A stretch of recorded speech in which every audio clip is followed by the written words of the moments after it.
My presence shall go with the. நான் அந்த வண்டி வாங்கினோட இந்த ஸ்டிக்கர் தான் முதல் ஒட்டினேன். ஏன்னா கர்த்தரோட ப்ரெசன்ஸ் எப்போதுமே நம்ம கூட இருக்கணுன்றதுக்காக தான்.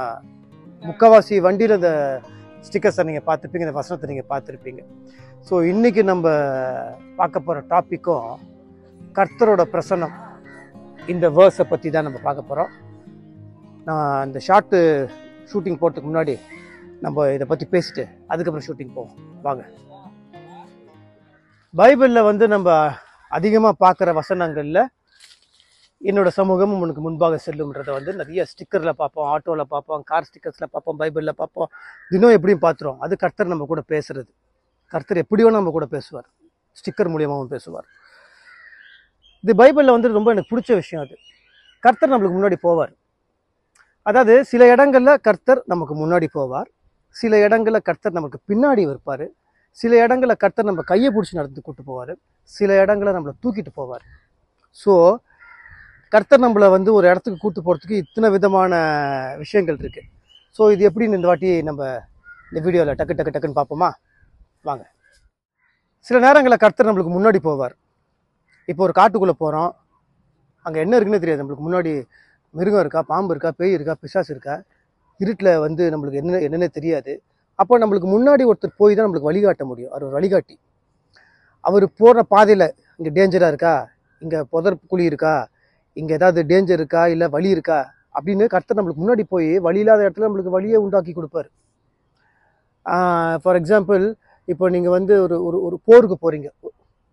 ஒரு நல்ல ஒரு ராஜாவோ இல்லை ஒரு நல்ல ஒரு கமாண்டரோ பின்னாடி இருந்து சண்டை போட மாட்டான். முன்னாடி நின்று ராஜா அந்த குதிரை மேலே அப்படி நின்றுட்டு அவன் ஆர்மி ஃபுல்லாக பின்னாடி இருக்கும். அவன் முன்னாடி போய் அவன் இருக்கிறவங்களை காலி பண்ணி ஆப்போசிட் ஆர்மியை தோக்கடிக்கிறது, ஃபைட் பண்ணுறது. என்னென்னா முன்னாடி தான் டேஞ்சரு. ஸோ என்னை மீறி தான் அப்படின்னு முன்னாடி போய் சண்டை போடுறவங்க. இப்போ நான் போகிறேன்னா, நான் ரோட்டில் நடந்து போகிறேன்னா நான் ஃபஸ்ட்டு போயிடும். அதுக்கப்புறம் தான் என் பொண்ணை நான் கூப்பிட்டு வருவேன். ஏன்னா முன்னாடி என்ன இருக்குது, வண்டி வருதா, இல்லைங்க பள்ளம் இருக்கா, இது இருக்கா அப்படின்னு. அப்போ நம்ம அப்பாவான இயேசு நம்மளுக்கு முன்னாடி போவார். அவரோட சமூகம் நம்மளுக்கு முன்னாடி போகும். 40 வருஷம் அந்த இஸ்ரேலைட்ஸ் வந்து அந்த டெசர்ட்டில் நடக்கும்போது அங்கே பாம்பு இருக்கா, இல்லை தேள் இருக்கா, இருட்டில் என்ன இருக்குது, என்ன பிரச்சனை இருக்குது, எதிரிங்க இருக்கான்னா கர்த்தர் அவங்க முன்னாடி, என்னோட சமூகம் உனக்கு முன்னாடி செல்லும் அப்படின்றது தான் அது. நிறைய இடங்கள் போகும்போது அது எந்த இடமா வேணா இருக்கலாம். அது வந்து நம்ம போக வேண்டிய இடம், நம்ம ஹாஸ்பிட்டலுக்கு போகும்போது நம்மளுக்கு பயமாக இருக்கும், ஒரு கோர்ட்டுக்கு கேஸுக்கு போகும்போது நம்மளுக்கு பயமாக இருக்கும், ஒரு விஷயத்துக்கு ஒரு இன்டர்வியூக்கு போகும்போது, எங்கே இருந்தாலும் சரி நம்மளுக்கு முன்னாடி போய் நம்மளுக்கு அதை சரி பண்ணுவார். ஸோ சில நேரங்களில் கர்த்தர் நமக்கு முன்னாடி போவார். ஒரு நல்ல ராஜா, ஒரு நல்ல கமாண்டர் பின்னாடி இருக்க மாட்டான், முன்னாடி தான் அந்த ஆர்மியை லீட் பண்ணிட்டு போவார். அப்படி ஒரு லீடர் தான் நம்ம ஜீசஸ். சில நேரங்களில் கர்த்தர் நம்மளுக்கு பின்னாடி வந்து காப்பார், ரியர் கார்டு. இப்போ மிலிட்ரியில் ரியர் கார்டுனா அது ஒரு ஸ்ட்ராட்டஜி. பின்னாடியிலேருந்து நம்மளை வந்து ப்ரொடெக்ட் பண்ணுவாங்க. கர்த்தர் நம்மளோட நல்ல மேய்ப்பன். ஒரு நல்ல மேய்ப்பன் ஆட்டுக்குட்டிகளை வந்து ஃப்ரண்ட்டில் விட்டு பேக்கில் கரெக்டாக போகிறாங்களான்னு பார்ப்பாரு. சில நேரங்களில் வந்து ஃப்ரண்ட்லேருந்து நம்மளை பாதுகாக்கணும். சில நேரங்களில் ஒரு நல்ல லீடர் வந்து பின்னாடி இருந்து நீங்கள் முன்னாடி போங்க, நான் உங்களை பேக்லேருந்து பார்த்துக்கிறேன் அப்படின்னு. எங்கே நம்மளுக்கு ப்ரிவிலேஜ் கிடைக்குதோ, எங்கே நம்மளுக்கு வந்து ஒரு நம்மளுக்கு ஆடுங்களை மேய்க்க விடும் போது அந்த புல்லான விஷயங்களில் போயிட்டு நீங்கள் ஜாலியாக போய் சாப்பிடுங்க, நான் பின்னாடி இருந்து உங்களை பாதுகாக்கிறேன் அப்படின்றதும் ஒரு நல்ல லீடர். நம்மளோட லீடர் ஜீசஸ் தான். இப்போ அதான் ஒரு பழமொழி சொல்லுவாங்களே, படைக்கு பிந்தணும் பந்திக்கு முந்தணும். ஆனால் அது தப்பு. அது ப்ரொடெக்ஷனுக்காக. ஏன்னா டேஞ்சர் எங்கே இருக்கோ படையில் வந்து ஃபஸ்ட்டு நான் ஏற்கனவே சொன்ன மாதிரி ஃப்ரண்ட்டில் இருக்கணும் தான் டேஞ்சர். அப்போ கர்த்தர் நம்மளுக்கு முன்னாடி இருப்பார். பந்தி சாப்பிட்ற இடம், அப்போ என்ன பண்ணணும், நம்ம சீக்கிரம் போயிட்டா தான் நம்மளுக்கு சாப்பாடு கிடைக்கும்ன்றதுக்கு சீக்கிரம் போடுவாங்க. ஆனால் கர்த்தர் நம்மளை விட்டு நம்மளை சாப்பிட வச்சு நம்மளை ப்ரொடெக்ட் பண்ணி அது பின்னாடி இந்த வேடிக்கை பார்க்குற ஒரு அற்புதமான தகப்பன் தான் ஜீசஸ். ஸோ சில நேரங்களில் ஜீசஸ் வந்து நம்மளை பின்னாடி இருந்து ரியர் கார்டாக பின்னாடி இருந்து நம்மளை காப்பாற்றுவார். ஐசையால தான் சொல்லுது, he'll be our rear guard அப்படின்னு. ஸோ சில நேரங்களில் முன்னாடி இருந்து காப்பாரு, சில நேரங்கள் பின்னாடி இருந்து காப்பாரு, சில நேரங்கள் எங்கேருந்து காப்பாரு சொல்கிறேன். இன்னும் சில நேரங்களில் நம்ம கையை பிடிச்சி, பைபிள் இருக்கு தெரியுமா, உன் வலது கையை பிடிச்சிருக்கேன் கவலைப்படாத, கையை பிடிச்சி நம்மளை நடந்து கூப்பிட்டு போவார். ஒரு அப்பா தான் பிள்ளைய சில இடங்களில் நம்மளுக்கு பயந்த இடம், ஃபஸ்ட் டே ஸ்கூலுக்கு போகிறோம், சில இடங்களில் நம்மளுக்கு போக முடியல, சில இடங்களில் போகிறதுக்கே பயமாக இருக்குது, நான் இருக்கிறேன், உன் கையை பிடிச்சிக்கிறேன், நீ வா அப்படின்னு நம்மளை கூப்பிட்டு போகிறாங்க தெரியுமா. அதுதான் நம்மளோட ஜீசஸ். ஒரு அம்மா தான் குழந்தைய கையில் அப்படியே பிடிச்சி கூப்பிட்டு போகிற மாதிரி. இது வந்து ரொம்ப ஒரு அற்புதமான விஷயம். இன்னொன்று என்னென்னா, அப்படியே சைடில் நின்று தோளில் கை போட்டுப்பார். ஏன்னா ஜீசஸ் என்ன சொல்கிறாரு, நீங்களாம் என்னோட ஃப்ரெண்ட்ஸ். ஜீசஸ் நம்மளுக்கு வந்து தகப்பன், தாய், தெய்வம், ஃப்ரெண்டு. ஒரு ஃப்ரெண்டுக்காக தான் உயிரை கொடுக்குறது பெரிய விஷயம்னு சொன்ன ஜீசஸ் நம்மளோட ஃப்ரெண்டு. தோளில் கையை போட்டு, நீ வா நண்பா, நான் பார்த்துக்கிறேன், யார் உன் மேலே கை வைக்கிறாங்க நான் பார்த்துக்கிறேன், நான் இருக்கேன்ல, ஏய் என் ஃப்ரெண்டு வா அப்படின்னு தோளில் கையை அப்படி போட்டு அப்படியே சைடில் நம்ம கூடயே நடந்து, அது இன்பமோ துன்பமோ கஷ்டமோ நஷ்டமோ எதை பற்றியும் கவலைப்படாமல் அவர் நம்ம பக்கத்தில் இருக்கார், தோளில் கை போட்டிருக்காரு, சில நேரங்களில் நம்ம கையை பிடிச்சிட்ருக்காரு. அப்படி சைட்லேருந்து நம்ம கூடயே நடந்து வந்து நம்ம கூடயே வந்து நம்மளை காப்பாற்றுவார். நீ ஹிந்துவா, கிறிஸ்டியனா, முஸ்லிமா, மேல் ஜாதியா, கீழ் ஜாதியா, நீ கருப்பா, வெள்ளையா, படித்தவனா, படிக்காதவனா எதுவும் பார்க்க மாட்டார். நீ என் ஃப்ரெண்டு, நண்பனே வா அப்படின்னு ஜீசஸ் அரவணைச்சு அப்படியே கூட்டு போவார். வேதம் புதியது அப்படின்ற ஒரு படத்தில், ஏன்னா அவன் படத்தை பற்றி சொல்கிறான்னு நினைக்காதீங்க, அதில் ஒரு ஒரு ஒரு சீன் ஒன்று வரும், அது எனக்கு பிடிச்ச சீனு. அதில் ஒரு ஒரு பெரிய மகான் வந்து ஒரு ஒரு ஒரு பல்லாக்கில் அவர் உட்கார வச்சு 10 பேர் தூக்கிட்டு வருவாங்க. அப்போது ஒரு சின்ன பையன் நேராக போய் என்ன பண்ணுவான், அந்த மகான்கிட்ட போய் நிற்பான். மகான்கிட்ட போய் நின்றுட்டு அந்த மகான் கேட்பார், உனக்கு என்ன வேணும் அப்படின்னு கேட்பார். இல்லை, நீங்கள் எதுக்கு பல்லாக்கில் வரீங்க அப்படின்னு கேட்பான். உடனே அங்கே இருக்கவங்களாம் சொல்லுவாங்க, டேய் என்ன இப்படி கேள்வி கேட்குற, இவ்வளோ தூரம் நடந்து வந்தால் அவருக்கு கால் வலிக்காதா, அதனால தான் அவரை பல்லாக்கில் தூக்கிட்டு வரோம் அப்படின்னு அந்த பையன் சொல்லுவான். அப்போ உங்களை பல்லாக்கில் வச்சு தூக்கிட்டு வராங்களே அவங்களுக்கு கால் வலிக்காதா அப்படின்னு கேள்வி கேட்பான்.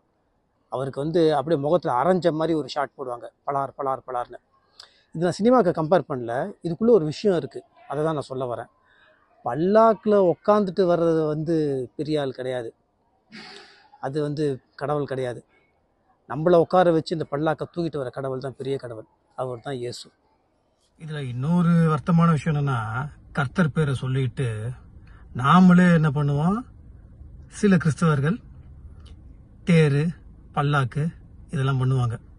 யார் தப்பு பண்ணாலும் தப்பு தான்.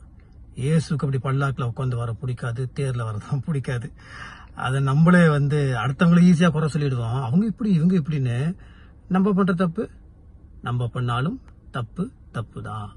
அடுத்தது ஏசப்பா நம்மள எப்படி நம்ம கூட வருவார்னா, சில நேரங்களில் நான் சொன்ன மாதிரி முன்னாடி போவார், சில நேரங்களில் பின்னாடி இருந்து காப்பாற்றுவார், சில நேரங்களில் சைடில் வருவார், சில நேரங்களில் நம்மளால் முடியாது, மனசு விட்டு போயிடுவோம், சோர்ந்து போயிடுவோம், நம்மளுக்கு உடம்பு சரியாமல் போயிடும், இல்லை நம்மளுக்கு வந்து ஃபெட் அப், போதும்ப்பா இதுக்கு மேலே என்னால் முடியல, இதுக்கு மேலே எனக்கு போராடுறதுக்கு எனக்கு தெம்பு இல்லை, என் உடம்புல தெம்பு இல்லை. அது நோயாக இருக்கலாம், இல்லை நம்ம மன கஷ்டமாக இருக்கலாம், பண கஷ்டமாக இருக்கலாம். அப்போ முடியாதுன்ற நேரத்தில் சுமந்துருவார், தோலை நம்மளை சுமக்கிறவர், தூக்கிட்டு போவார். ஒரு ஒரு கதை ஒன்று நான் பார்த்துருக்கேன். ஒரு பீச்சில் வந்து 2 ஃபுட் பிரிண்ட்ஸ் இருக்குமா. ஃபுட் பிரிண்ட்ஸ் இருக்கும்போது அந்த அந்த இப்போ நான் இருக்கேன்னா என்னோடய ஃபுட் பிரிண்ட்ஸு, பின்னாடி பக்கத்துலேயே ஜீசஸோட ஃபுட் பிரிண்ட்ஸு. என் கூடயே ஜீசஸ் வந்தார் அப்படின்னு பார்த்துட்டு இருக்கும்போது சில இடங்களில் ரொம்ப கஷ்டமாக கரடு முரடான இடத்துலலாம் அந்த ஃபுட் பிரிண்ட்ஸ் இருக்காதான். அப்போ அந்த நபர் கேட்பாப்பிலையா, நல்லமா போன பாதையிலலாம் 2 ஃபுட் பிரிண்ட்ஸ் இருந்துச்சு, அதில் ஒன்று வந்து ஜீசஸ்து. ஆனால் ரொம்ப கடினமான பாதையில் இருக்கும்போது ஒரே ஒரு ஃபுட் பிரிண்ட் தானே இருந்துச்சு, அப்போ ஜீசஸ் எங்கே அப்படின்னா ஜீசஸ் சொன்னாராம், அந்த ஒரு ஃபுட் பிரிண்ட்டு எந்த கடினமான இடத்துல உன்னால் நடக்க முடியலையோ, இது கஷ்டமாக இருந்துச்சோ, அந்த இடத்துல நான் உன்னை தூக்கிக்கிட்டேன், உன்னை கையில் நான் ஏந்திக்கிட்டேன்னு. அதுதான் நம்மளை கையில் ஏந்துற தெய்வம் தான் கடவுள். கடவுள் வந்து தேர்லையோ இல்லைலாம் வந்து இந்த பல்லாக்கிலேயோ உட்காந்துட்டு பக்தர்கள் தூக்கிட்டு போகிற சாமி நம்ம சாமி கிடையாது. நம்ம ஜீசஸ் அப்படி கிடையாது.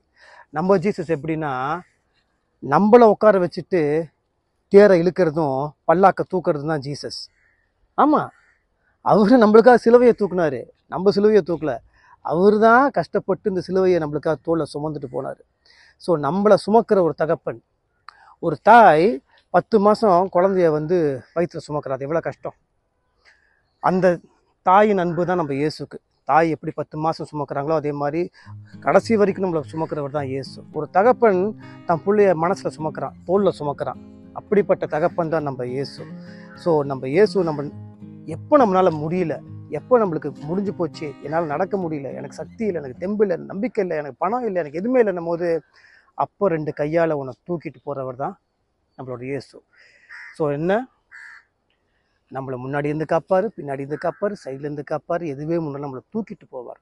நம்மளை சுமக்கிற தேவன் தான் இயேசு.